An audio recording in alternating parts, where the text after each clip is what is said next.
Mungkin semua tahu tentang Arminianisme dan Calvinisme. Calvinisme yang mempercayai tulip atau 5 poin Calvinisme yang beberapa waktu yang lalu saya bahas secara singkat, dan Arminianisme yang menolak 5 poin itu. Tapi kalau bicara soal asal-usul Arminianisme dan Calvinisme, mungkin orang cuma tahu Calvinisme dari John Calvin dan Arminianisme dari Jacobus Arminius. Padahal sebetulnya lebih jauh dari itu sebetulnya. Dan ini yang akan saya bahas, dan menurut saya pembahasan ini penting. Kalau saudara tahu asal-usulnya, saudara bisa menilai Arminianisme ini kok bisa muncul, bagaimana caranya kok bisa muncul. Nah, dari cara munculnya kalau kita tahu itu, ini sedikitnya sudah harus dicurigai kebenarannya. Hanya dari belajar sejarahnya. Maka karena itu sekarang ini saya ingin menunjukkan asal-usulnya yang lengkap. Bagaimana bisa muncul Calvinisme dan Arminianisme. Saudara, pertama-tama pada saat abad keempat itu, terjadi suatu konfrontasi antara Agustinus, Bapak Gereja pada abad keempat, dan ini yang dianut oleh Calvin, sekalipun bukan seluruhnya, tetapi Calvinisme sendiri sebetulnya jelas adalah Augustinianisme versi modern. Nah, pada abad keempat itu, Agustinus, Bapak Gereja ini bertentangan dengan seorang sesat yang bernama Pelagius. Nah, Pelagius itu adalah seorang biarawan Inggris yang datang ke Roma sekitar tahun 400 Masehi. Dan dia tinggal di Roma selama beberapa tahun. Dia sangat terkejut melihat moral yang begitu rendah di sana. Padahal ini pusat Romawi ya. Moralnya sangat rendah, dan dia mulai berusaha untuk mendesak Roma untuk memperbaiki diri mereka. Karena dia mau memperbaiki moral, maka dia menekankan tanggung jawab dan kemampuan manusia. Karena yang didesak sama dia manusianya kan. Jadi tekanan kamu bertanggung jawab dan kamu bisa. Nah, ini sering sampai zaman sekarang pun. Kamu bisa. Ya. Padahal kita sebetulnya tidak bisa apa-apa. Tapi dia tekankan itu. Kamu bertanggung jawab dan kamu mampu. Nah, dia menolak doktrin tentang dosa asal dan akibatnya pada manusia. Ini saya kira konsekuensinya ya. Kalau dia mau menekankan hal ini, manusia bertanggung jawab dan manusia mampu, dia harus menekankan ini.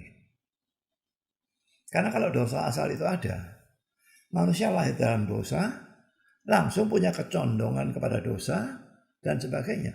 Bahkan kalau Reform percaya bukan cuma condong pada dosa, tapi selalu berbuat dosa.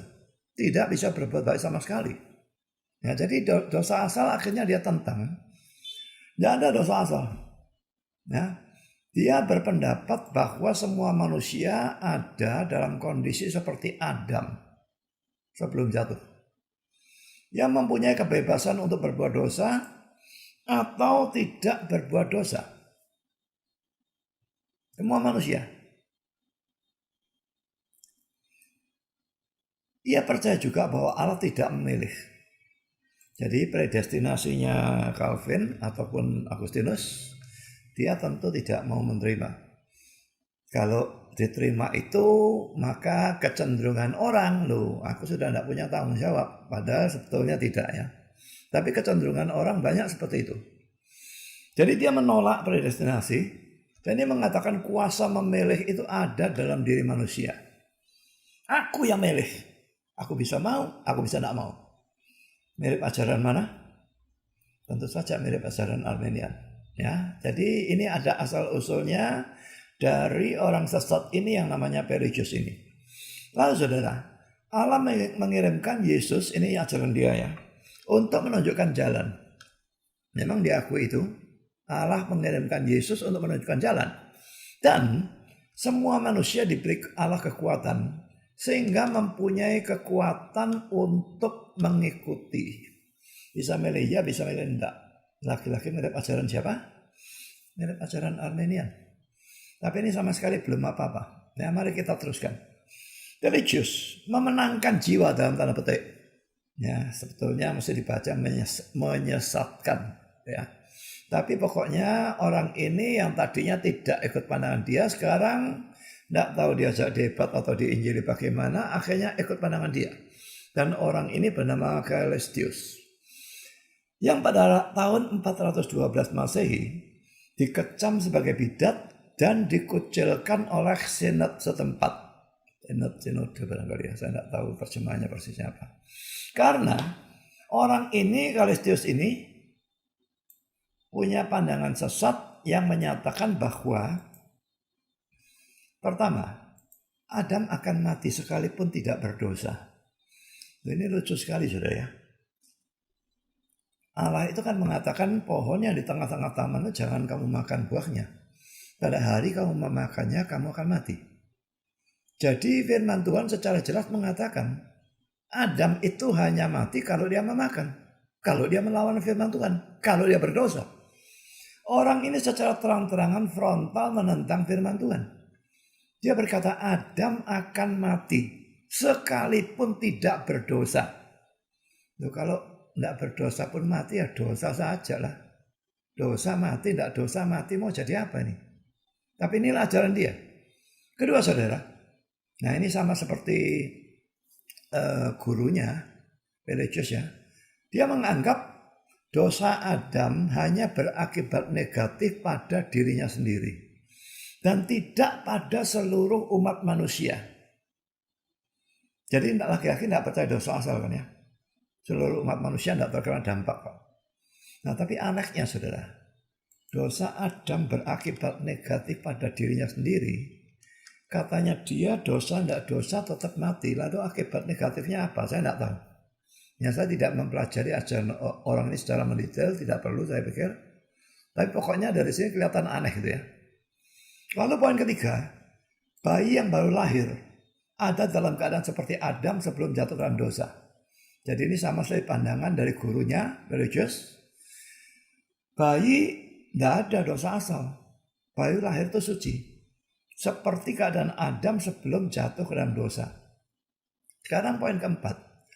Bukan karena dosa atau oleh Adam, maka seluruh umat manusia mati. Dan bukan oleh kebangkitan Yesus, maka semua dibangkitkan. Jadi dosa Adam diperhitungkan pada keturunan dan juga kebenaran Kristus diperhitungkan pada orang-orang percaya atau orang-orang pilihan. Kelihatannya dia tolak oleh statement ini. Jadi kalau memang ini ditolak, Roma pasal 5 ayat 12 sampai dengan ayat yang ke-19 itu mau diapakan saudara ya? Saya tidak ngerti. Karena ayat itu, teks itu jelas membicarakan tentang hal itu. Mari kita lihat. Roma pasal 5.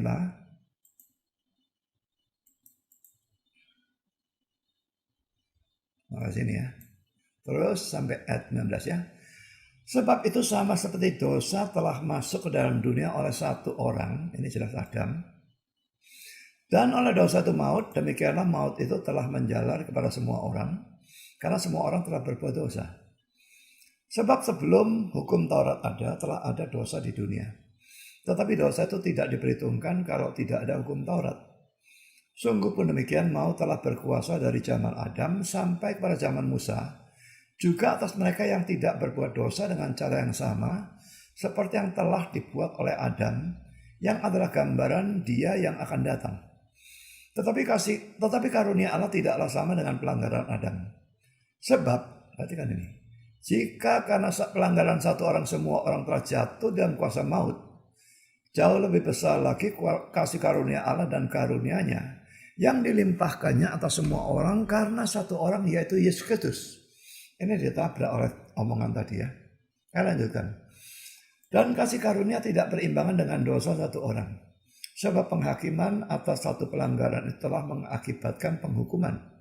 Tapi penganugerahan karunia atas banyak pelanggaran itu mengakibatkan pembenaran. Ini akhir-akhir ditolak sama dia. Ya. Sebab jika oleh dosa satu orang maut telah berkuasa oleh satu orang itu, maka lebih benar lagi mereka yang telah menerima kelimpahan kasih karunia dan anugerah kebenaran akan hidup dan berkuasa oleh karena satu orang itu, yaitu Yesus Kristus. Sebab sama seperti oleh satu pelanggaran semua orang beroleh penghukuman, demikian pula oleh satu perbuatan kebenaran semua orang beroleh pembenaran untuk hidup.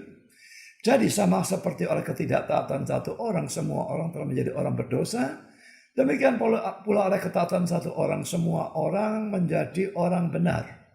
Semua ini ditabrak semua sama dia. Ya. Saya ingin tunjukkan satu lagi ya. 1 Korintus pasal 15. Kita perhatikan ayat yang ke-20.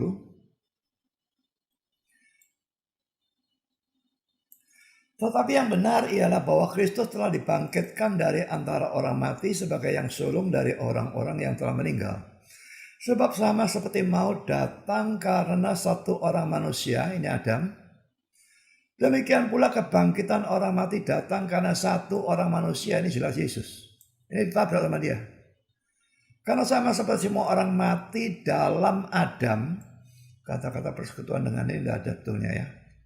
Dalam Adam, demikian pula semua orang akan dihidupkan kembali dalam Kristus. Kata-kata persekutuan dengan ini 2 kali tidak ada mestinya. Ya. Tetapi tiap-tiap orang menurut urutannya, Kristus sebagai buah sulung sesudah itu mereka yang menjadi miliknya pada waktu kedatangannya. Jadi dia mengatakan bukan karena dosa atau oleh Adam maka seluruh manusia mati. Dan bukan oleh kebangkitan Yesus maka semua dibangkitkan. Jadi saudara, ini nabrak dua teks itu secara frontal.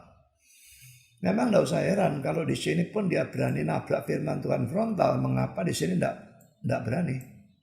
Tapi itulah nabi palsu atau penyesat. Jangan heran kalau penyesat itu berani nabrak ayat secara terang-terangan. Jangan heran. Mereka tidak peduli Alkitab sebetulnya. Mereka gunakan Alkitab kalau itu mendukung mereka. Mereka abaikan dan tabrak dan injak-injak Alkitab kalau itu tidak cocok dengan ajaran mereka. Jadi pada dasarnya mereka percaya ajaran mereka sendiri dan bukan Alkitabnya. Sekarang poin kelima. Taurat maupun Injil membawa manusia pada kerajaan Allah. Seseorang bisa masuk surga dengan mentaati hukum Taurat. Ini juga memang ajaran religius ya. Jadi bukan cuma percaya selamat karena iman dan perbuatan. Tapi ini betul-betul percaya pada selamat karena perbuatan tok. Tanpa Yesus pun bisa selamat dengan mentaati hukum Taurat. Jadi ini ketaatan yang luar biasa, kesesatan yang luar biasa gilanya. Saya tidak tahu apakah masih ada pelagianisme ini di dalam gereja-gereja zaman sekarang. Ya, tidak butuh Yesus, hanya dengan taat bisa masuk surga. Sekarang salah poin yang keenam, bahkan sebelum Kristus ada orang yang hidup suci atau tanpa dosa. Bayangkan laki-laki ini frontal nabrak Alkitab saudara ya. Alkitab tidak percaya ada orang tanpa dosa kecuali Kristus. Kristus satu-satunya perkecualian. Katolik memberikan perkecualian yang kedua yaitu Maria. Saya tidak gubris ajaran itu karena jelas-jelas tidak Alkitabiah. Tapi ajaran ini lebih gila lagi. Sebelum Kristus ada orang yang hidup suci tanpa dosa. Mungkin dia anggap seperti Henokh atau seperti Nuh atau seperti Ayub mungkin, saya tidak tahu. Tapi pokoknya ini statement yang dia berikan. Dan saudara, semua ini saya ambil dari buku dosen sejarah saya.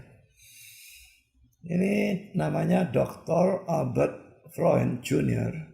Dan bukunya berjudul History of Early Christianity, halaman 57. Saudara, itu pandangan dari Callistus itu yang merupakan murid dari Pelagius.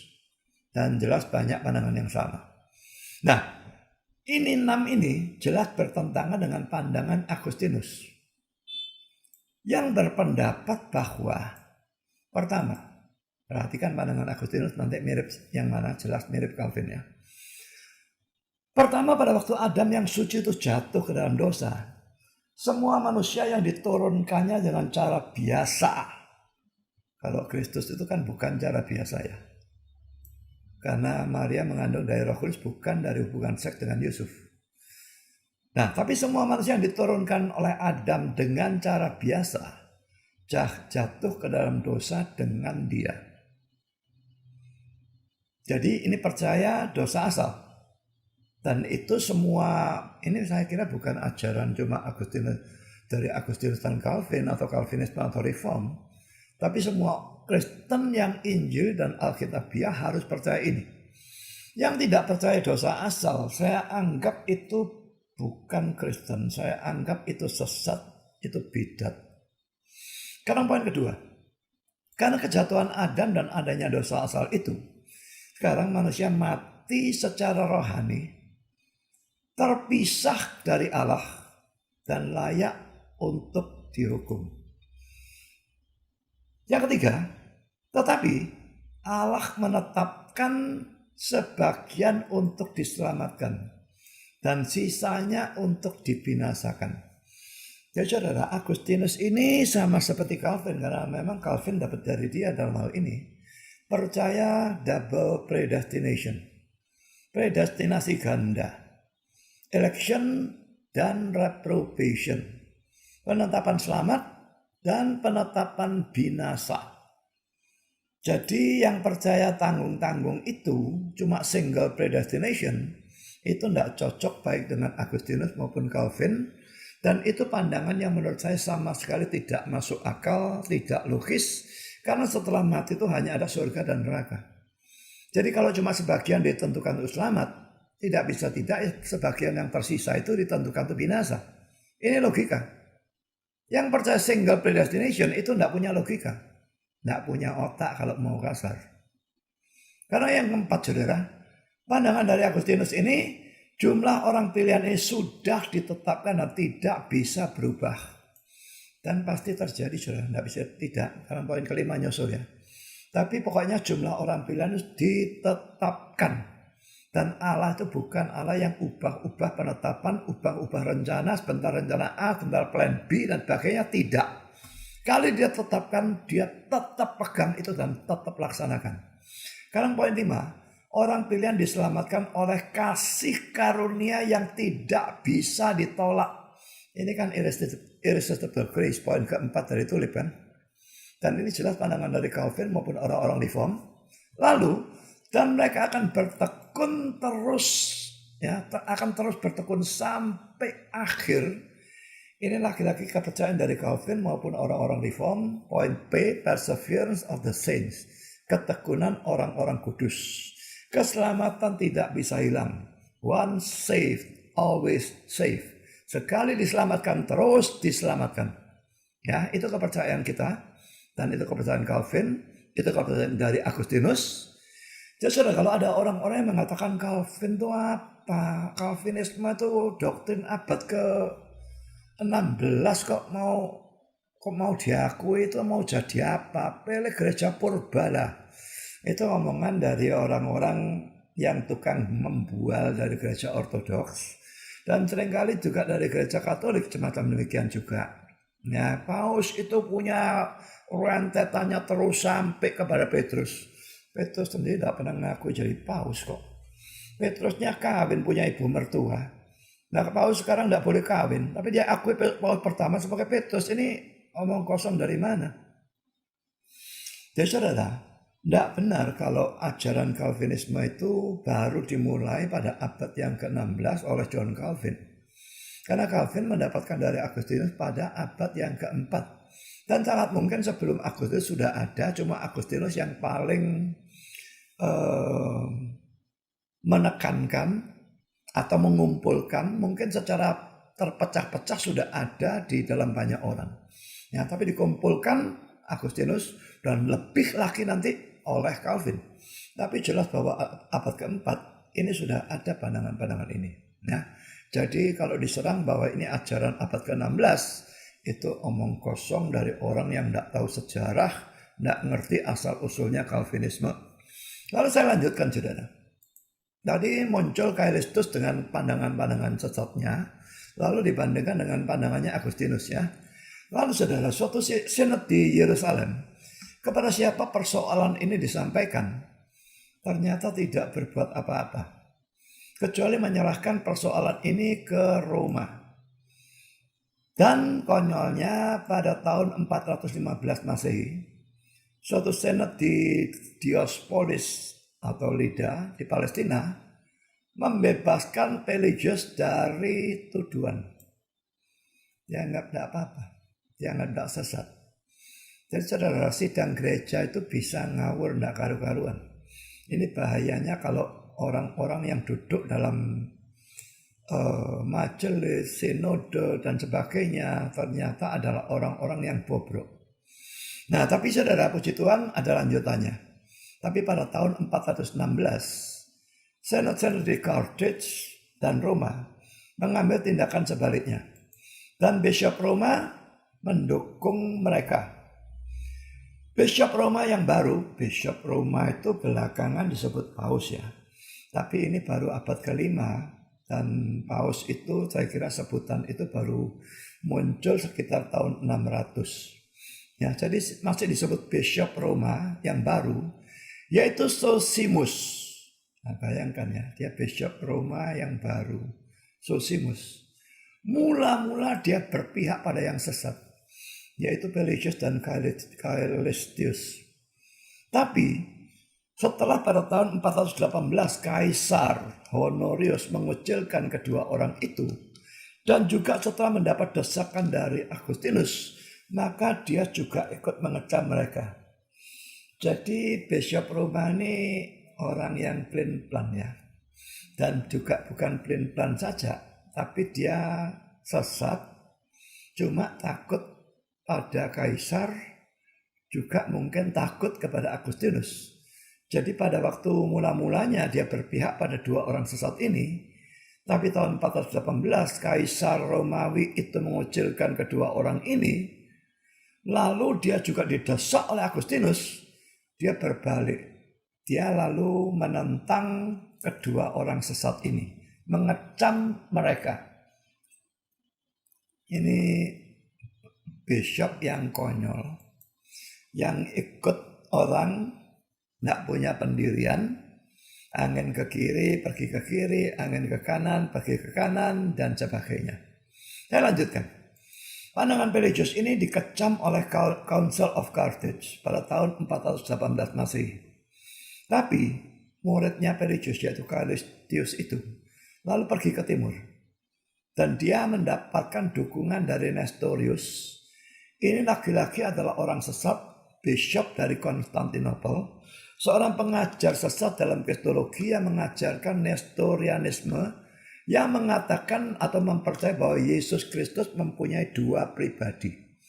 Sebetulnya Yesus itu satu pribadi, dua hakikat. Itu setelah dia inkarnasi dan seterusnya. Kalau sebelum inkarnasi tentu saja dia cuma Allah saja, tidak ada manusianya. Maka cuma satu pribadi, satu hakikat, yaitu hakikat ilahi. Tapi setelah inkarnasi dan seterusnya, dia satu pribadi, dua hakikat. Tapi Nestorianisme ini mempercayai Yesus punya dua pribadi. Nah, sesat koncoan sama sesat, biarpun sesatnya beda, tapi mungkin ya kayak senasib begitu ya. Lalu mendukung, tidak peduli sesatnya beda, dia lalu mendapatkan dukungan. Jadi Nestorius juga bishop, jelas orang yang punya kedudukan kan, bishop itu tertinggi di suatu kota. Jadi kalau pendeta tertinggi dalam satu kota, seperti itulah ya. Nah, Caelestus mendapatkan dukungan dari dia. Dan pada tahun 431, Council of Ephesus, sidang gereja Efesus, yang mengecam Nestorius, juga mengecam Pelagius, Caelestus, dan semua pendukungnya. Jadi sesat tadi mendukung sesat, dikecam semua. Dikecam Nestoriusnya, dikecam Pelagiusnya, dikecam Caelestusnya, bahkan semua pendukungnya. Kalau orang pada zaman sekarang ini ya, kalau kita membahas pendeta-pendeta tertentu membahas tentang pendeta-pendeta yang dianggap sesat. Dianggap kok menghakimi, kok nyesat-nyesatkan orang, dan sebagainya. Ini orang goblok seperti itu banyak sekali ya. Belajarlah sejarah, bahkan belajarlah Alkitab. Sejarah itu terus-terusan ada sidang gereja ngutuk orang sesat. Itu banyak sekali. Mereka berunding mengadakan sidang gereja, menentukan satu pandangan sesat atau tidak. Lalu mereka katakan sesat, mereka kecam, mereka kutuk. Dan itu pun terjadi di dalam Alkitab. Kalau tidak mau percaya sidang gereja, percayalah Alkitab. Misalnya di dalam Kisah Rasul pasal 15, pada waktu Paulus dan Barnabas bertentangan dengan orang-orang Yahudi Kristen, selamat karena iman saja, seperti ajaran Paulus dan Barnabas, mereka tidak mau terima, harus sunat, harus taat hukum Taurat, dan sebagainya. Akhirnya ada sidang Yerusalem. Dan sidang Yerusalem membenarkan Paulus dan Barnabas. Paulus sendiri misalnya di dalam Galatia 1 ayat 6-9 mengutuk orang-orang yang memberitakan Injil yang berbeda. Selamat karena iman dan perbuatan, itu yang dimaksudkan. Jadi saudara, yang bilang tidak boleh mengutuk, tidak boleh mengata-ngatai sesat dan sebagainya itu siapa? Secara alkitabiah itu bukan boleh, itu harus, itu kewajiban. Karena dengan hamba-hamba Tuhan yang benar menunjukkan kesesatan dari hamba-hamba Tuhan yang sebetulnya adalah nabi palsu, maka dengan demikian jemaatnya diperingatkan. Ini nabi palsu loh, ini orang sesat, kamu ikut dia, kamu masuk neraka. Jadi tujuannya sebetulnya untuk menjaga orang banyak dari kesesatan. Nah, tapi justru orang-orang Kristen zaman sekarang mengecam hamba Tuhan yang membahas nabi-nabi palsu, lalu mengecam, menganggap sesat. Ini kok nyesat-nyesatkan orang, memangnya dia Tuhan lah, apa-apa. Goblok dipelihara. Gobloknya orang satu kampung diambil semua. Bertobatlah. Ingat, ini sidang gereja juga mengecam. Dan banyak yang seperti itu. Di Alkitab juga banyak seperti itu. Belajarlah sebelum ngomong dan keluarkan kata-kata bodohmu. Saya lanjutkan. Sekalipun pandangan religius ini telah dikecam oleh otoritas gereja pada saat itu. Tapi ini tidak berarti bahwa semua orang Kristen atau Katolik lalu mau menerima pandangan Agustinus. Tidak berarti lalu semua nurut, saudara ya. Jadi sidang gereja memang memutuskan religius dan sebagainya ini sesat, dikecam, dikutuk. Tapi ya sama seperti sekarang lah. Ada orang-orang yang bandel. Hamba Tuhan sudah menunjukkan, membuktikan bahwa si A ngajar begini, Alkitab ngajar begini, berarti si A sesat. Sudah dibuktikan, tetap tidak mau nurut. Mereka tidak peduli otoritas dari sidang gereja. Mereka tidak peduli juga otoritas dari Alkitab yang digunakan oleh sidang gereja. Karena sidang gereja pada waktu mengadakan sidang pasti memberikan ayat-ayat Alkitab, mengapa ajaran itu sesat, dikecam, dan sebagainya. Maka tidak peduli kedua-duanya. Jadi saudara, orang yang seperti itu, orang yang tegar tengkuk, yang memang ya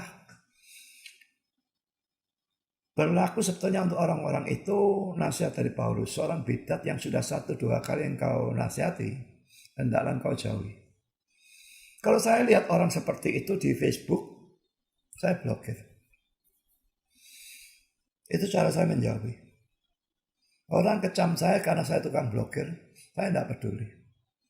Karena saya blokir memang dengan satu pemikiran. Saya tidak mau buang-buang tenaga pikiran saya untuk orang-orang seperti itu. Jadi pada waktu orang itu sudah bertempur dengan satu orang, kelihatan ayat-ayat dan sebagainya, dia lihat semuanya dengan jelas, tetap ngotot. Tidak peduli dia bukan daripada dengan saya blokir orangnya. Supaya lain kali saya jangan bertemu dengan dia, lalu kan saya tidak bisa ingat ya. Saya bertemu dengan dia lalu berusaha, ternyata ini orang yang tidak peduli Alkitab, lah buat apa? Makanya saya blokir saja. Jadi saudara, sama seperti orang-orang tukang ngeyel seperti itu, zaman dulu juga ada. Tidak semua orang lalu menerima pandangan Agustinus. Nah ini contohnya. Di Perancis Selatan ada grup. Nah sekarang perhatikan istilahnya ya. Semi-Pelagians. Kalau mau dibaca benar, semi-Pelagians. Ya. Semi-Pelagianisme. Ya. Jadi kalau ajarannya Pelagius tadi itu Pelagianisme. Ya. Tapi ini semi. Jadi setengah-setengah. Nah, dia bukan persis seperti Pelagians, tapi agak lebih benar sedikit. Makanya semi. Nah, pandangannya ditolak oleh suatu kaunsel barat, yaitu Synod of Alps pada tahun 473 Masehi. Lalu, melalui beberapa abad, secara perlahan-lahan, berkembang suatu pandangan kompromi. Nah, perhatikan ini ya. Yang disebut moderate Augustinianism atau semi-Augustinianism. Kalau tadi ada semi-Pelagianism, tidak persis Pelagianisme, tapi agak lebih benar. Kalau ini moderat Augustinianisme atau semi-Augustinianisme. Tidak persis Augustinianisme, tapi lebih buruk sedikit. Jadi Pelagianismenya itu yang mentok bejatnya, mentok buruknya, sesatnya. Agustinianisme itu yang mentok benernya. Lalu muncul di tengah-tengah itu pandangan-pandangan kompromi. Semi-Pelagianisme itu lebih benar dari Pelagianisme. Lalu moderat Augustinianisme atau semi-Augustinianisme itu lebih buruk dari Augustinianisme. Jadi dua pandangan ini muncul di tengah-tengah, pandangan yang benar dan pandangan yang sesat. Dan lucunya ini didukung pandangan ini oleh Synod of Orange pada tahun 529 Masehi. Jadi saudara, mari kita lihat Synod of Orange ini. Pertama, saudara akan melihat bahwa poin-poinnya ini nanti ada di tengah-tengah pandangan Agustinus maupun Pelagius ya. Pertama, mengecam mereka yang mengatakan bahwa, mengecam ya, jadi tidak setuju dengan pandangan-pandangan poin ABCD ya. Kehendak manusia bisa mendahului tindakan Allah dalam menyelamatkan kita. Jadi dia tidak setuju dengan hal ini, dia kecam pandangan ini. Kehendak manusia tidak bisa mendahului tindakan Allah dalam menyelamatkan kita. Berarti ini bagus ya, yang ngecam ini bagus. Poin B, iman dan keinginan untuk beriman bisa datang tanpa pemberian kasih karunia dari Allah. Ini dikecam juga kan? Kalau bisa datang tanpa pemberian kasih karunia dari Allah, ini ngawur saudara. Harus ada kasih karunia Allah, baru bisa beriman. Nah, tapi ini bilang bisa beriman tanpa pemberian. Nah, tapi dikecam. Berarti dia benar dalam mengecam. Ya. Poin C, kita dapat memilih yang baik, terpisah dari kasih karunia Allah. Ini konyol lagi saudara. Nah, tapi ini dikecam, berarti benar. Jadi dalam poin pertama ini, Synod of Orange ini benar. Tapi mari kita lihat terusannya.